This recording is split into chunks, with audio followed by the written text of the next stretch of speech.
Welcome back to another deep dive into crisis pregnancy center websites. I'm Teal Phelps Bondaroff. I'm the chair and co-founder of Access BC. I am the research coordinator for the BC Humanists, and I work with the Abortion Rights Coalition of Canada. And one of our projects has been investigating crisis pregnancy centers and the deceptive practices they have on their websites. And I'm joined by Mary Annis today, who is going to join me as we walk through one crisis pregnancy center's website. Mary, would you like to introduce yourself? Yes, Mary Annis. I'm from the Cowichan Valley, and I'm part of a women's group called Cowichan for Reproductive Rights.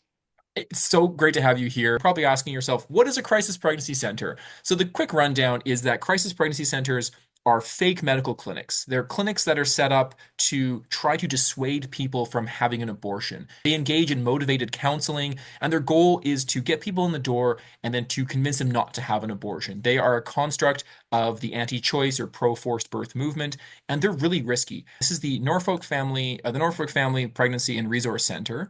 And how did this one come onto our radar? Tell me a bit more about why we're looking at this website in the first place. The website um, appears to provide accurate information. However, looking closely at it, the information they provide um, is is not accurate and is misleading. What's interesting here, I think, is looking at the About Us. We've got a lot of emphasis on providing accurate information. And it's interesting here that they mention what they don't do. And so they're going to provide us information about abortions. But if we scroll all the way down to their little disclaimer at the very bottom of the page, it's always at the bottom of the page, friends, is their disclaimer here about what the organization is. One of the things that we found in our research is that a lot of these organizations will hide their true intention. So, crisis pregnancy centers are a creation of a religious movement that is specifically designed around promoting religious values, and some of them will actually hide their religious affiliation. This one is, at least they mention it in the small print. So, here at the bottom, it says that they're a Christian charitable organization and their goal is to provide accurate information, relevant care, and support to their clients. But what's interesting, of course, is the next sentence says, although we do not provide assist in abortion services, is it our desire that every woman in Norfolk County who is facing ambivalence around an abortion decision has a place to go for accurate information. So there's some disclaimers here. Do you have any thoughts on these disclaimers here, Mary? Because this is, to me, a massive red flag. Yes, because they're saying they provide accurate information. However, when you go through the information, you find that their information is not accurate, and it's information that's designed to promote anxiety in a woman towards going forward with an abortion. And so they are actually they're misleading um, Yeah. Well, the what's really people. interesting here, and we're going to see this in a second, but I want people to remember this disclaimer as we're moving forward because this disclaimer says they're not a medical center, they don't offer medical services. They provide support for people with an unexpected pregnancy, but then they list a bunch of other stuff they don't do, and pretty much all these things are things that people might want who are expecting had an unexpected pregnancy. That includes like prenatal care, contraception or abortion services. And it was noteworthy here is they say they don't provide professional counseling. And that's going to be really interesting in just a second because let's look at the services they do provide. And here we have some of their resources. What's interesting here is, and Mary, maybe you can speak to this, and you were just kind of mentioning it, but they say they're not going to judge or pressure people, and they have trained client support workers. Now, that's kind of interesting because we just saw that disclaimer that said they don't actually have professional staff. So, what are some of the risks of having like untrained counselors giving people advice when they're in a vulnerable situation experiencing an unplanned pregnancy? Exactly. People in that situation are very vulnerable and they need to make a decision fairly quickly about how they will proceed. And when they're given um, contradictory information from what they believe or that is misinformation, then it provides, it makes it more difficult for women to make or people to make a decision about going forward with an abortion because it's one of the biggest decisions you'll make in your life. And What? so you need accurate information, not misinformation. And this is actually one of the risks and one of the things that we've been looking at with the Abortion Rights Coalition of Canada advocacy. You have a lot of organizations that are quite literally presenting themselves as professional when they're really not. I'm just looking And down. actually, the training that these so-called counselors go through for CPCs is biblical counseling. Yeah. It's a fundamentalist Christian ethics that they're taught, and they're taught never to advise a person to have an abortion. Exactly. And the thing is, you'll notice that we don't see that on the website because they're just trying to get you to book an appointment and there's buttons all over the website to get you in the door. Because when you have that information up front, like, hey, would you like to come to a manipulative session where we pressure you into making a very important decision against your choice? Your answer is probably going to be no, right, Mary? But like if I was to say, hey, we've got all these amazing options and support, why don't you come in? There was one other thing I wanted to talk about here because we start to see some of the manipulation. So on this line, we've got information on abortion types and risks. Fair enough. But what's interesting is we don't have the same thing for information about the risks associated with pregnancy. And so what you see is a slight weighing of the scales where they'll present information about like why abortion is risky and abortion is not risky as compared to say childbirth, but they won't talk about the risks associated with actually carrying a child to term. And that always strikes me as a form of a bit of a lie through omission. Looking further down the page, it talks about is reversible, is it possible to reverse an Mm. abortion? And it says it is possible to reverse an abortion. So if they create questions in a person's mind, and they come in after having taken abortion pill, and they are uncertain about whether they should have or not. Um, if they advise them to take a reversal medication, it could be in fact very dangerous for them. Yeah, and what's really interesting, we've seen a trend when you look at the way that crisis pregnancy center websites have evolved. We've seen a trend where they've been promoting this abortion pill reversal, and effectively, as you're mentioning, it's potentially dangerous. There's been some research, there's been very little research done on this, but effectively, when you're taking the abortion pill, or mifepristone and mifepristone, or misoprostol is one of the names here in Canada, you take one pill and then you'll take the other two pills a little bit later on, and they have different effects on the body. And the idea here is if you've taken the first pill and you want to stop the process, they think that you can reverse this process and you call their hotline. But this is not a thing. Like medical doctors have not studied this and determined it to be safe. And it is, again, another sort of form of deception. And we've seen a lot of this popping up on CPC websites. One thing that jumped out to me on this page, in addition to that, was this little thing at the bottom that says references. I'm an academic, so I always like to check references. And when we click on that, it takes us right back to the homepage.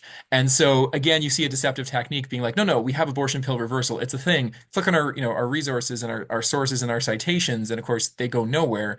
Just having a link that says sources suggests that there are sources to support their claims, but there aren't because abortion pill reversal is not a functional thing and it's not been tested. It's not safe. This is noteworthy, I think, because you can see the way that this page of the website is framed. It reinforces stigma on abortion. Mary, could you speak to that? I think you had some experience with this when you were doing some of your work in the field. Yes, I worked at the Women's Resource Center in Brandon, Manitoba, and when I was there, a young woman came in and she was crying and extremely upset. And she had been to a crisis pregnancy center and after an abortion for counseling, which they say they provide. However, the counseling was that they sat her down in a chair with a so called counselor, and that person said, we will now pray for your unborn, for your dead baby. And this traumatized her. And she came into our center where we had counselors, real counselors, and she came in at least 6 times in order to recover from what the crisis pregnancy counselor had done to her. So it costs public money to help women or people after they've been to a crisis pregnancy center. So it's a cost to the medical uh, and counseling center in Canada. Not to It mention the costs. cost it had on her personally. Like that sounds traumatic, right? It's frustrating to me because I think one of the things that we notice, and when you look at the research that's out there, the number one feeling that people have after an abortion is relief. Like they're just every survey that's been done, vast majority of people, their reaction is one of relief. And so when you see, even links like talking about abortion recovery, or what we often see in these websites is post-abortion syndrome, again using heavy air quotes, it's reinforcing stigma and suggesting that people should have negative, will experience negative, emotional reactions to an abortion. And that might be the case. Some people do. Everyone's experience is different, but this reinforces a lot of the negative stigma associated with abortion. And as you mentioned, it can traumatize people. Let's click on parenting, for example. So here we've got a picture of a happy parent, unplanned pregnancies. I talk about the different options, parenting programs. But what's noteworthy here is we don't see any lists of potential complications or risks associated with carrying a child to term. And that's kind of a lie of omission, isn't it? Yes, it's purposely done to seem as if pregnancies are a bed of roses, that there are no complications, and to encourage women to go ahead with this happy event in their lives, which if which could include complications depending on their health and the progress of the pregnancy. And here's another thing I just noticed on this page too. We haven't talked about this quite as much, but in addition to giving out free pregnancy tests, a lot of crisis pregnancy centers will also give out free materials. So here we've got parenting classes, pregnancy support, and material assistance. And that's another way of getting people in the door. It's offering, diapers and baby supplies. And the idea is to reduce the financial incentives that might encourage someone to have an abortion. Of course, simply providing someone with formula and diapers and baby clothes for the first 2 weeks of their child's life isn't really addressing the $1 million price tag that comes with a new baby and the long-term life term, the lifelong commitment that comes with that. So it's one of those things where again you see on the abortion pages emphasizing potential risks, but on this side you actually don't see that much. And so it really is a lie of omission, again designed to try to manipulate people. In terms of assistance with parenting, that the assistance ends, as you say, about 2 weeks after the child is born, leaving young mothers at odds as to how on earth they're going to cope with this new responsibility. And it's so manipulative, right? Because it's one of those things where if it's the only thing that's holding you up is you don't have any baby formula, then we'll supply you with baby formula. But of course, like kids are expensive. And if someone, obviously it shouldn't be the case. Like in the concept of reproductive justice, people should be allowed to should be able to have children if they want to have children, and we should support them in that choice. And that means childcare and support and food and all that kind of good stuff. But it's for their entire lives, right? It's not just a cursory provision of material possessions and needs for the first few weeks. It sets up people to fail, and it also is supremely manipulative.